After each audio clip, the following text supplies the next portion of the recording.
Amahoro y'Imana bane namwe nshuti bakundwa mwashimye gukurikirana ibiganiro bica hano kumbonesha kure yanyu ya BTV Burundi. Numwanya mwiza kugira tubashikirize amakuru mu Kirundi, amakuru duhera ku ngingo nkuru ziyagize. Umukuru w'igihugu cy'u Burundi Evariste Ndayishimiye ku munsi wa mbere kwigenekerezo rya ndwi ndamukizanyo yaganuka ava mu gihugu ca Vietnam, aho yaragiye mu rugendo rw'akazi. Bakaba baraganiriye byinshi n'umukuru w'igihugu cico gihugu ca Vietnam, aho hagiye gukomezwa imigenderanire mu bisata bitandukanye, nayo kongereza imihora aho itari kiri mu nyishu igiye gutorerwa n'amashira hamwe yo gutuma tumanako amakuru, na cyane cyane kugira ngo bakosore imihora itameze neza. Ivyo rero bikaba vyarashikirijwe n'imunganizi w'ubushikiranganje bwo gutuma tumako ari we Thierry Kitamoya. Turafise n'ayandi makuru atari make mukanya idonido y'amakuru yacu.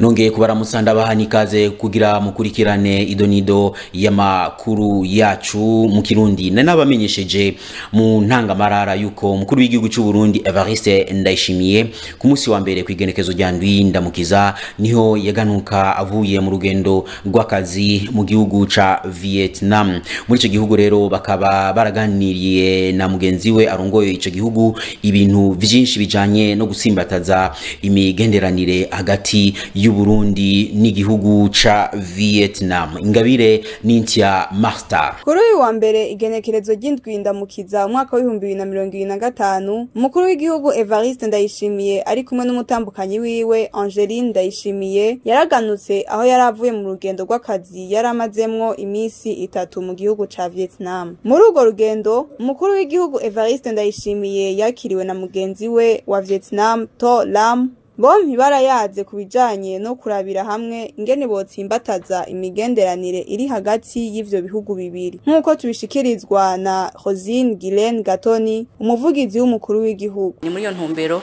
yuko haciye yategwa ko umukono ku masezerano yo gushigikirana muri rusangi be n'amasezerano yo gushiraho ibiganiro vyamaho kuvyerekeye politike be n'imigenderanire. Mu byago bagize baraganiye kandi no kumbona kazoza ibihugu vyabo bifise, aho Burundi sanzwe dufise imbona kazoza y'u Burundi bwishira bukizana mu 2040, Burundi buteye imbere mu 2060, eka n'igihugu ca Vietnam naco nyene kaba gifise imbona kazoza yo kubandanya gitera imbere kusumba.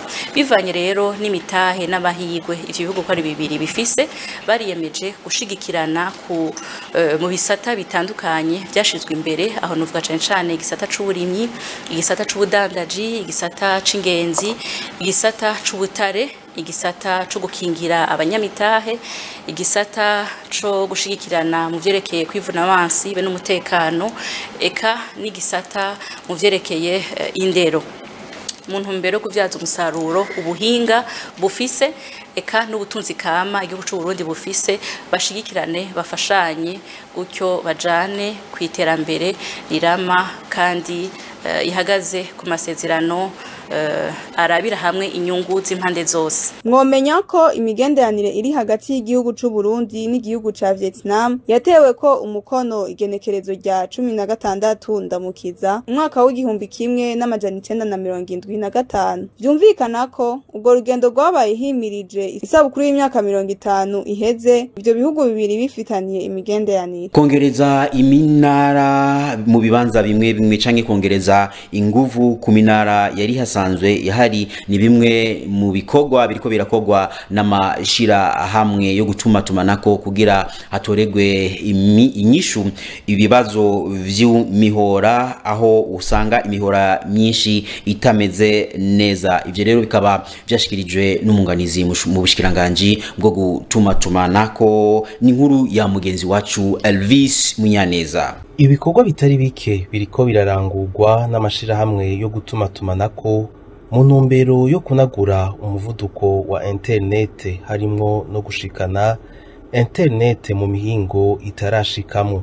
Vyashikirijwe n'umuvugizi w'ubushikiranganje mu vyo bujejwe harimo gutumatumanako amakuru. Thierry Kitamoya: umwishyirahamwe Limitere bariko barongereza iminara mu buce bumwe itarimwo, ahantu uvuga nko kuw'Interekwa baramaze gutangura kubaka umunara.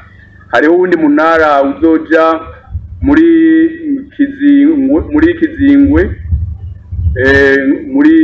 Kizingwe Bihara, hariho no muri Kajaga. Hakaba rero no kongereza inguvu ku minara isanzwe ihari mu gushiraho ico bita 4G ndetse na 5G mu bice bimwe.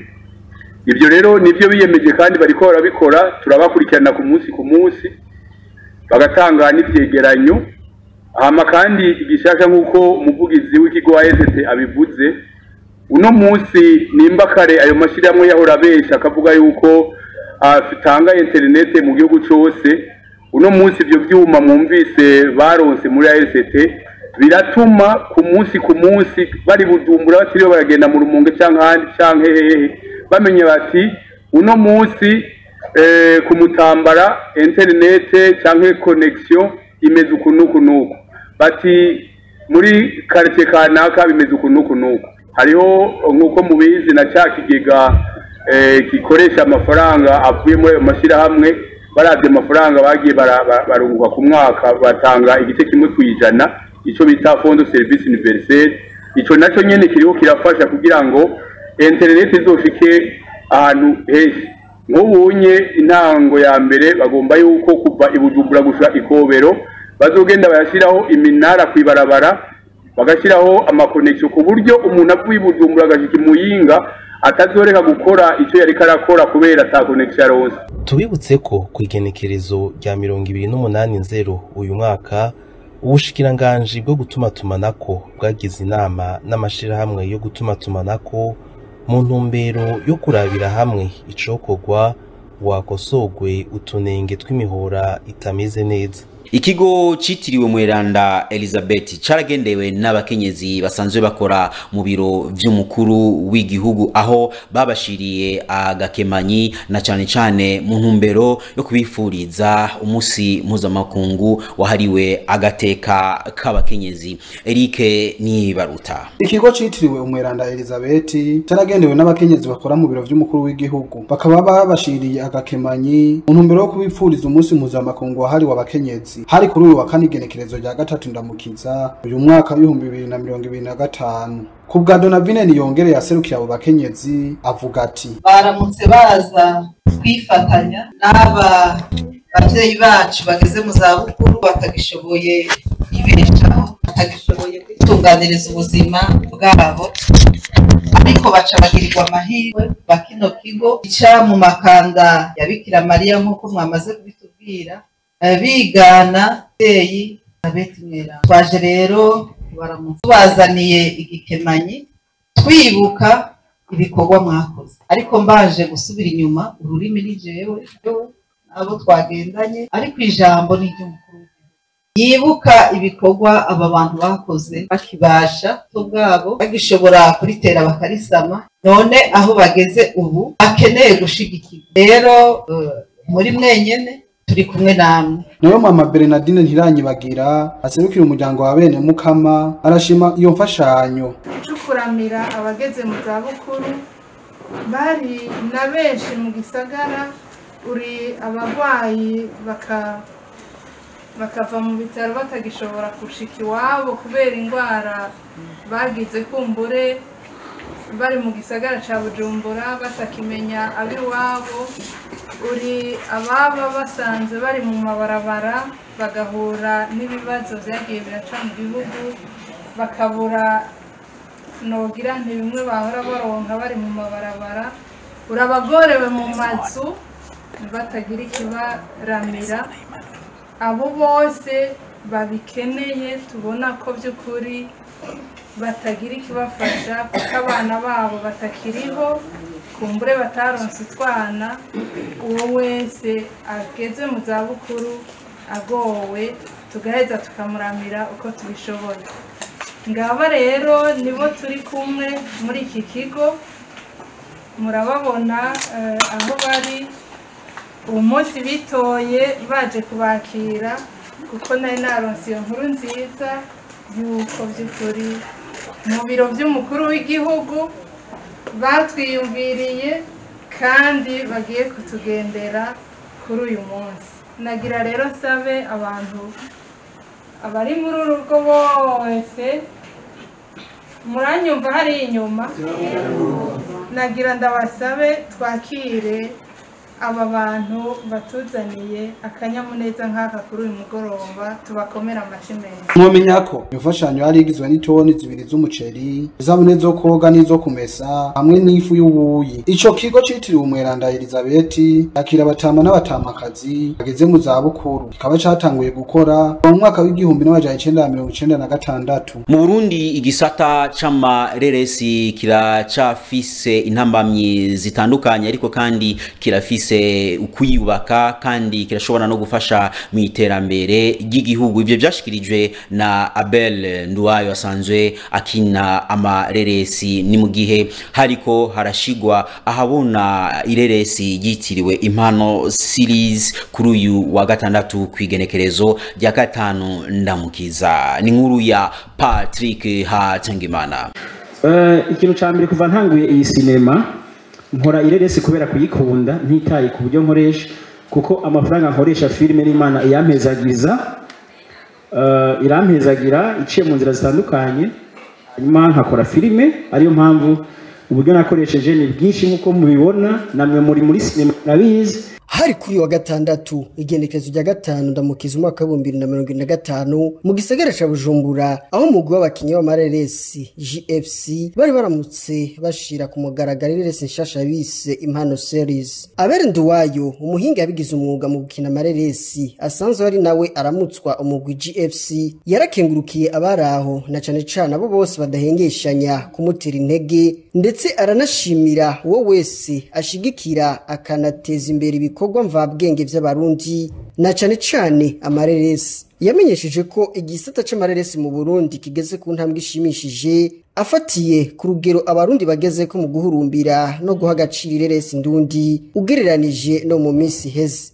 Ibyo tumaze kubona abarundi barakunda ireresi, kandi urabona ko n'abana babikunda, abakuze abato. Kera babyita ngo tugenegene utuntu tw'abana twa fake, mugubu turahura n'abantu bakuze tukabona ko babikunda, baradushigikira mu ncamake. Rero ivyo ni ibintu byo gushima, ko ibintu dukora basigaye babikunda.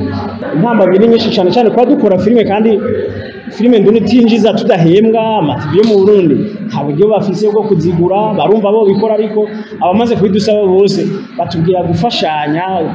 Mu duhe sinema natwe tuze turafashanya mu byo mubona twakora nka televiziyo, mugabo amafaranga ukabona nyine ko ari ntayo, kandi natwe dukoresha amafaranga.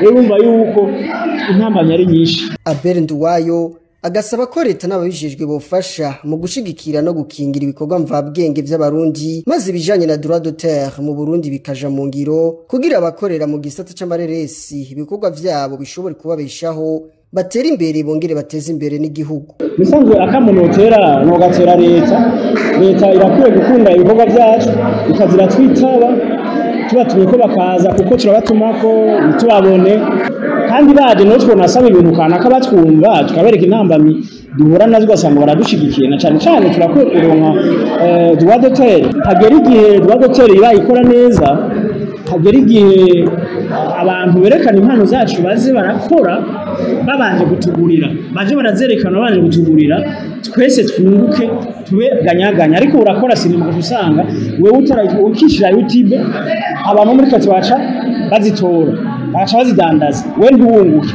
Rero tuba dutera kintu, kuko no mu bindi bihugu baradandaza. Nko muri Tanzania nta numwe akora filime atunguka agateye imbere, kubera ko ukoze filime niba ukoresha 10 million utujana ku isoko, ugacuvuga ati jewe ndakeneye ko nunguka, ugacubereka aho wakoresheje, hanyuma bashaka kungukira ukadandaza, mwese mukadandaza. Mugo ngaha navyo tubona.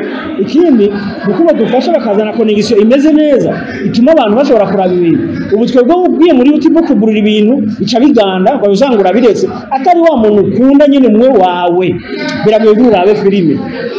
Mugo tufate nkaho hakurya nko mu Rwanda bateye imbere muri connection nyinshi, hageze igihe ingo zose batuzi ibyo bita Canal Box.